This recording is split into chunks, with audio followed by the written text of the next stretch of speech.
नमस्कार. Legal awareness web सिरीजच्या 17व्या भागात आपले स्वागत आहे. केशवानंद भारती यांच्या मृत्यूची बातमी देशातल्या सगळ्या वृत्तपत्रांमध्ये सध्या प्रसिद्ध झालेली आहे आणि भारतीय राज्यघटनेच्या बेसिक स्ट्रक्चर डॉक्टरीन संकल्पनेला कारणीभूत ठरल्याबद्दल केशवानंद भारती यांना सर्वांनी आदरांजली वाहिल्याचं आपण पाहिलेलं आहे. तर मित्रांनो, या निमित्ताने आज आपण बेसिक स्ट्रक्चर डॉक्टरीन, घटनेतली बेसिक स्ट्रक्चर डॉक्टरीन म्हणजे काय याचा आज आपण विचार करणार आहोत. तत्पूर्वी जी मंडळी हा व्हिडिओ प्रथमच पाहत आहेत त्यांना विनंती आहे की त्यांनी हा व्हिडिओ सबस्क्राईब करावा आणि बेल आयकनही दाबावे. त्याचप्रमाणे त्यांची बहुमोल कॉमेंट त्यांनी कॉमेंट बॉक्समध्येही लिहावी, म्हणजे मला त्यांच्या प्रश्नांना उत्तरही देता येतील.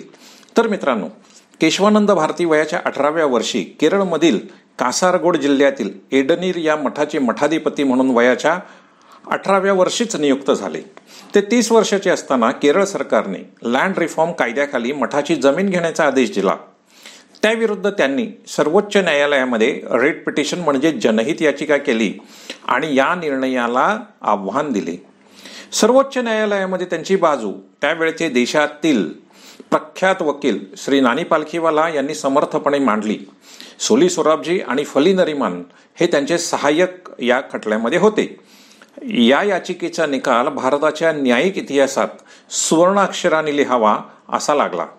मठाची जमीन घेण्याचा केरळ सरकारचा आदेश घटनाबाह्य आहे आणि तो रद्द करावा अशी त्यांची याचिका होती. संपत्तीचा अधिकार हा नागरिकांचा मूलभूत अधिकार आहे आणि सरकार तो त्यांच्यापासून हिरावून घेऊ शकत नाही, या पद्धतीची मांडणी या याचिकेमध्ये केलेली होती. तर मित्रांनो, 1967 साली गोलकनाथ याचिकेत सर्वोच्च न्यायालयाच्या खंडपीठाने घटनेच्या 3ऱ्या भागामध्ये म्हणजे नागरिकांच्या मूलभूत हक्काबाबत संसदेला कोणताही बदल करता येणार नाही असा निकाल दिला होता. त्या सर्वोच्च न्यायालयाच्या निकालाला छेद देण्यासाठी संसदेने 1971 साली घटना बदल करून संसद घटनेमध्ये सर्व प्रकारचे म्हणजे घटनेच्या 3ऱ्या भागामध्ये सुद्धा बदल करू शकेल असा कायदा संसदेने केला. त्यामुळे न्यायालयाच्या कायद्याचा पुनर्विलोकन करण्याच्या घटनात्मक अधिकारावर अतिक्रमण झाले. संसदेला अमर्याद अधिकार प्राप्त झाले. आर्टिकल 13 नुसार न्यायपालिकेच्या ज्युडिशियल रिव्ह्यूच्या अधिकारावर 1971च्या संसदेने केलेल्या या कायद्यामुळे अंकुश आला. भारताच्या राज्यघटनेमध्ये मुळे भारत हे लोकशाही गणराज्य झालेले आहे. या राज्यघटनेमध्ये बदल करावायचे असतील तर आर्टिकल 368 नुसार संसदेला तसे बदल करता येतात. परंतु राज्यघटनेच्या आर्टिकल 13 नुसार संसद असा कोणताही कायदा करू शकत नाही की ज्यामुळे केलेला कायदा हा घटनात्मक तरतुदींच्या बाहेर असेल किंवा विरुद्ध असेल. आणि जर तसा तो संसदेने केला तर न्यायालयाला संसदेने केलेला किंवा कायदे मंडळाने केलेला कायदा रद्दबातल करण्याचा अधिकार असतो. आता 1971च्या ह्या संसदेने केलेल्या कायद्यामुळे न्यायालयाचा ज्युडिशियल रिव्ह्यू सुद्धा आता धोक्यामध्ये आला होता. ज्युडिशियल रिव्ह्यू म्हणजे संसदेने केलेल्या कायद्याचं पुनर्विलोकन करण्याचा सर्वोच्च न्यायालयाचा अधिकार आता धोक्यात आला होता. सर्वोच्च न्यायालयाच्या या अधिकाराला ज्युडिशियल रिव्ह्यू पॉवर म्हणतात. आपल्या लोकशाहीमध्ये भारतीय राज्यघटनेनुसार संसद कायदा बनवते आणि न्यायालय तो कायदा योग्य की अयोग्य याची चिकित्सा करू शकतात. आणि न्यायालयाला हा जो अधिकार आहे हा घटनेच्या 13व्या आर्टिकलनुसार मिळालेला आहे. तर संसदेला घटनेमध्ये बदल करण्याचा जो अधिकार आहे तो आर्टिकल 368 नुसार मिळाला आहे. अशा पद्धतीने संसद आणि न्यायालय या दोघांना आपल्या भारताच्या राज्यघटनेनुसार हे अधिकार मिळालेले आहेत. पण आता गोलकनाथ केस नंतर अशी परिस्थिती झाली की न्यायालयांचा ज्युडिशियल रिव्ह्यूचा अधिकारावर अंकुश आलेला आहे आणि संसदेने घटनेमध्ये कोणत्याही प्रकारचा बदल घेण्याचे अधिकार स्वतःकडे ओढून घेतलेत. आणि ह्या पार्श्वभूमीवर केशवानंद भारती यांनी आपली याचिका केली होती की मठाची माझी जमीन मला परत मिळावी.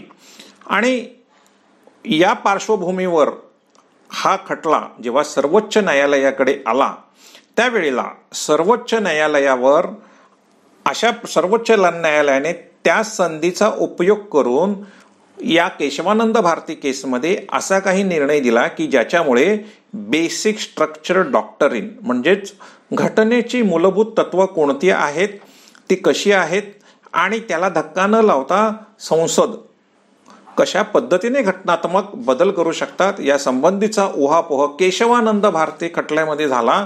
आणि म्हणूनच केशवानंद भारती खटला हा आपल्या देशामध्ये अतिशय महत्त्वाचा खटला ठरतो. मित्रांनो, एक लक्षात गेला, या सर्वावरून आपल्या लक्षात आलं असेल की न्यायालयांनी एक निर्णय दिला की त्या निर्णयाला छेद देणाऱ्या पद्धतीचे कायदे आणि घटनात्मक अमेंडमेंट सत्तेवर असलेल्या सरकारांना आणि पक्षांना कराविषयी वाटतात आणि न्यायालयांवर अंकुश आणायला ते एकीकडे बघत असतात आणि दुसरीकडे न्यायालय मात्र निरपेक्षपणे संसदेने केलेले कायदे हे घटनात्मक तरतुदींच्या चौकटीमध्ये आहे की नाही हा न्यायपालिकेचा अधिकार बजावत असतात. आणि सत्तेवर आलेली सरकारं आपल्याला जे योग्य असेल, जे सोयीचे असेल तसेच कायदे संसदेमध्ये करतात, तशाच घटना दुरुस्ती करतात. त्यामुळे ह्या पक्षांना आपला राजकीय अजेंडा पुढे नेता येतो. इंदिरा गांधी यांनी भारताच्या संसदेत 1971 साली जे काही बदल केले, ह्या बदलांच्यामुळे इंदिरा गांधी यांच्या सरकारला घटनेमध्ये अनिर्बंध बदल करण्याचे अधिकार मिळाले. आता केशवानंद भारती यांनी त्यांच्या मठाची जमीन गेली म्हणून सरकारकडे जनहित याचिका केली होती आणि नागरिकांचे मूलभूत हक्क संसदेला किंवा कुठल्याही केरळ सरकारलाही घेता येणार नाही अशी ती मागणी होती. आता 1971 साली संसदेने केलेल्या कायद्यामुळे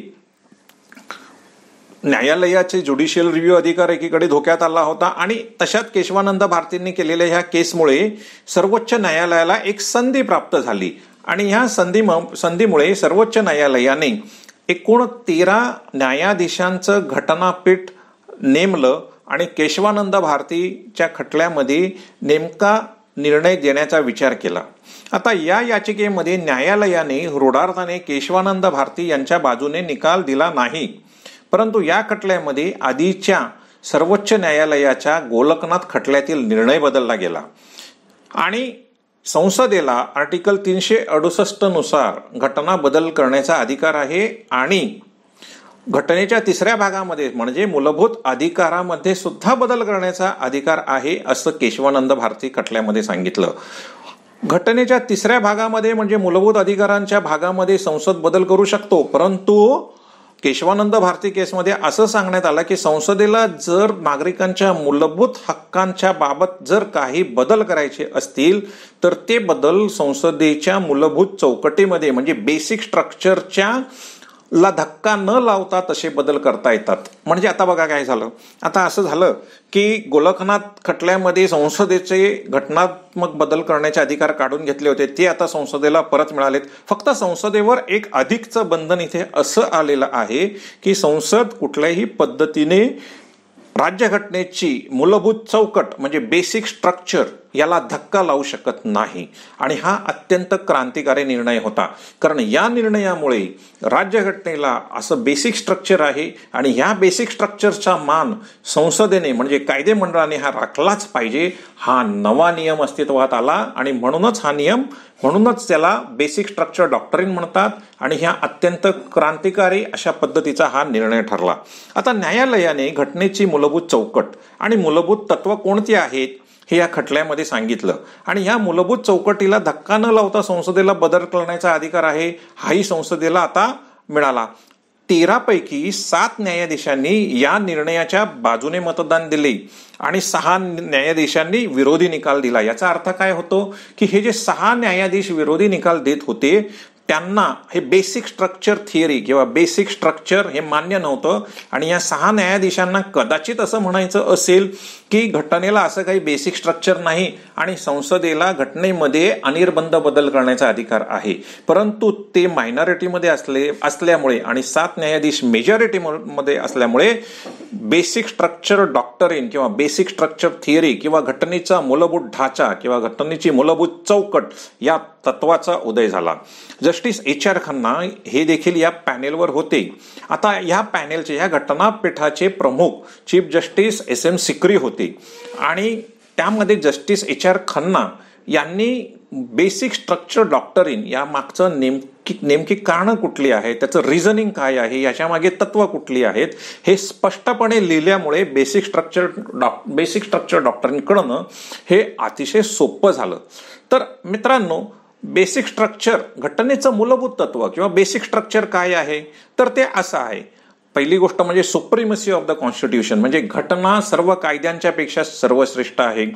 आपली घटनेमध्ये लोकशाही गणराज्य आहे, म्हणजे घटनेमध्ये असलेल्या लोकशाही आणि गणराज्य या दोन शब्द हे बेसिक स्ट्रक्चरमध्ये येतात, याला कोणी धक्का लावू शकत नाही. सर्व धर्म समभाव हे देखील बेसिक स्ट्रक्चरमध्ये येतं.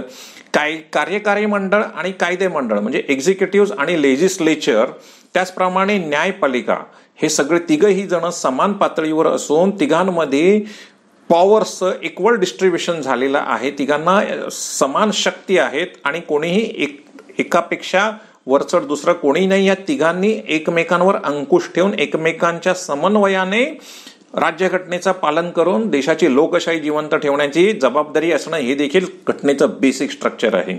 त्याचप्रमाणे घटनेचं फेडरल कॅरेक्टर म्हणजे कसं, राज्य आणि केंद्र याच्यामध्ये सत्ता ही विभागली गेलेली आहे. काही विषयांवर केंद्र कायदा करतात तर काही विषयावर राज्य कायदा करतात, त्याला म्हणतात फेडरल कॅरेक्टर. आता या फेडरल कॅरेक्टरमध्ये financial liberty of states under article 282 आणि 293 येते. याचा अर्थ असा होतो की राज्यांना स्वतःचा निधी उपलब्ध करण्यासाठी जी काही पावलं आहेत ती पावलं त्यांना उचलता येतात आणि स्वयंपूर्ण राज्य या फेडरल कॅरेक्टरमध्ये अभिप्रेत आहेत. त्याचप्रमाणे रूल ऑफ लॉ म्हणजे कायद्याचं राज्य हे देखील एक मूलभूत तत्व आहे, बेसिक स्ट्रक्चर आहे.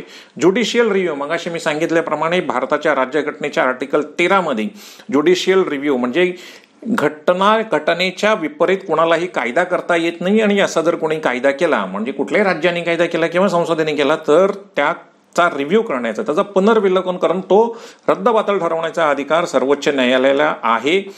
हा देखील याचा घटनेच्या मूलभूत चौकटीत किंवा बेसिक स्ट्रक्चरमध्ये येतं.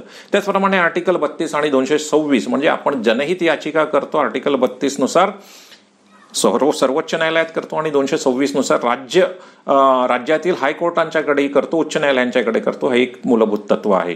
Freedom and dignity of individuals, तुमचा आणि माझा जगण्याचा अधिकार आणि आपली प्रतिष्ठा. Unity and integrity of nation. Parliamentary system, आपली लोकशाही ही पार्लमेंटरी सिस्टीमची आहे, ही प्रेसिडेन्शियल नाही.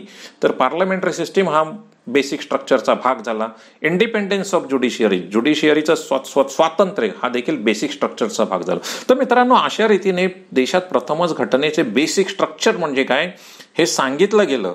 पण एक लक्षात घ्या, बेसिक स्ट्रक्चर हे आता मी तुम्हाला सांगितलं एवढ्याच पुरतं मर्यादित नाही, तर बेसिक स्ट्रक्चर हे प्रत्येक याचिका सर्वोच्च न्यायालयाच्या पुढे ज्या वेळेला नवीन याचिका येतील आणि त्या याचिकांच्या प्रमाणे जर सर्वोच्च न्यायालयाला वाटलं की अजून एखादं तत्व किंवा अजून एखादा मुद्दा बेसिक स्ट्रक्चरमध्ये आपण घेऊ शकतो तर सर्वोच्च न्यायालय त्याला बेसिक स्ट्रक्चरमध्ये इन्क्लूड करू शकतात. म्हणजे त्या विषयाला धक्का लावून कायदे मंडळाला घटना बदलता येणार नाही. तर मित्रांनो, अशा पद्धतीने घटनेचं बेसिक स्ट्रक्चर नक्की झालं आणि ह्या बेसिक स्ट्रक्चरला धक्का लावायला आता कायदे मंडळाला म्हणजे संसदेला कुठलीही मुभा राहिली नाही आणि संसद किंवा खासदार या घटनेच्या बेसिक स्ट्रक्चरला धक्का न लावण्याचं तत्व, जे महत्वाचं तत्व इथे तयार झालेलं आहे.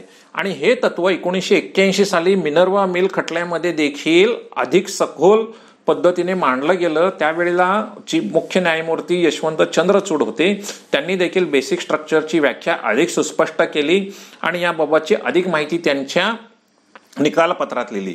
तर मित्रांनो, लोकांचा अमर्याद पाठिंबा मिळाला की सत्तेवरील व्यक्तीला घटनेत बदल करून तहहयात सत्तेवर राहण्याचा मोह आवरला जात नाही, हे सार्वकालिक सत्य आहे. आपण बघतो आपल्या आजूबाजूचे जे देश आहेत, चीन असो, रशिया असो किंवा पाकिस्तान असो, सगळीकडे घटनेच्या गळ्याला नख लावून ही मंडळी सदोदित आपण एकच पक्ष आणि एकच व्यक्ती सत्तेवर राहील असे बदल ते घटनेत करत असतात.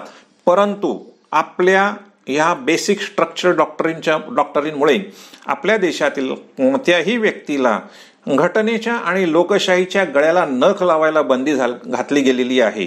आणि म्हणूनच बेसिक स्ट्रक्चर डॉक्टरीन किंवा घटनेचा मूलभूत ढाचा ही संकल्पना ही फार महत्वाची ठरते आणि ही संकल्पना जगातील हा निर्णय दिल्यानंतर जगातील अनेक न्यायालयांनी ही संकल्पना बघितली आणि या संकल्पनेनुसार निर्णय दिलेले आहेत आणि त्यांच्या घटना ह्या पूर्णपणे स्वतःला सुरक्षित केलेल्या आहेत.